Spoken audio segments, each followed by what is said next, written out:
ajaran Islam itu kotor dan menjijikkan. Begitu mungkin gambaran yang hendak disampaikan oleh Bapak di video ini. Dan lalat masuk ke dalam gelas atau tempat minum kita, dan kita tidak mau meminumnya lagi karena kesannya memang sudah tercemar atau jorok. Nah, namun tahukah Bapak Ibu, di dalam Islam, makanan atau minuman yang sudah terkena lalat itu bisa dikonsumsi kembali kalau lalat itu dicelupkan ke dalam makanan dan minuman tadi, Bapak. Menurut hadis yang sahih, lalat itu memiliki dua sayap, satu sayap yang ada racunnya dan satu sayap lagi yang ada penawar. Ada 8 bahasan yang akan saya sampaikan untuk menanggapi video tersebut. Yang pertama, hadis yang disampaikan itu adalah hadis sahih. Disebutkan dalam Sahih Bukhari, Imam Ahmad, dan beberapa kitab sunan lainnya. Rasulullah SAW bersabda, "Idza waqa'ad dzubab fi syarabi ahadikum falyakmishu, tsumma liyanzi'hu, fa inna fi ihda janahihi da wal ukhra shifa." Jika ada lalat yang jatuh ke dalam minuman kalian, maka tenggelamkan, lalu buanglah lalat tersebut.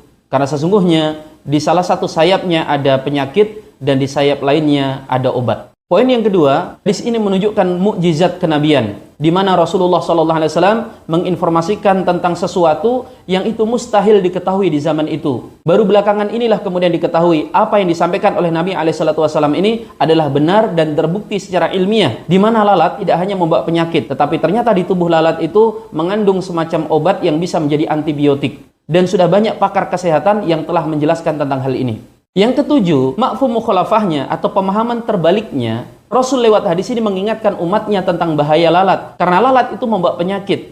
Sehingga kalau ada makanan kemudian dikerubungi lalat, berhati-hatilah, berarti banyak penyakit di sana. Dan tidak semua lalat itu terjebak di minuman atau di makanan. Kebanyakan dia hinggap dan terbang lagi. Maka dari situ seorang muslim akan langsung tahu bahwa ketika makanan dan minumannya itu dikerubungi lalat, tanda bahwa makanan dan minumannya tersebut sudah tidak sehat. Yang kedelapan, hadis ini justru menunjukkan keluasan Islam. Di hadis, Rasul SAW tidak mengatakan selesai ditenggelamkan, minumlah. Atau sebaliknya, buanglah. Maka pernyataan si Oten itu yang mengatakan bahwa setelah itu air tersebut diminum, itu adalah penafsiran pribadi. Tidak ada dalam hadis, setelah lalat itu ditenggelamkan dan dibuang, perintah untuk meminum airnya. Tentang apakah air tersebut setelahnya diminum atau tidak, itu dikembalikan kepada ijtihad pribadi orang tersebut. Kalau perintah hadis misalnya, minumlah, maka ini akan menyusahkan seorang muslim. Kalau yang tenggelam itu hanya satu lalat, mungkin masih bisa dimaklumi. Lalu bagaimana jika yang tenggelam itu ada puluhan lalat?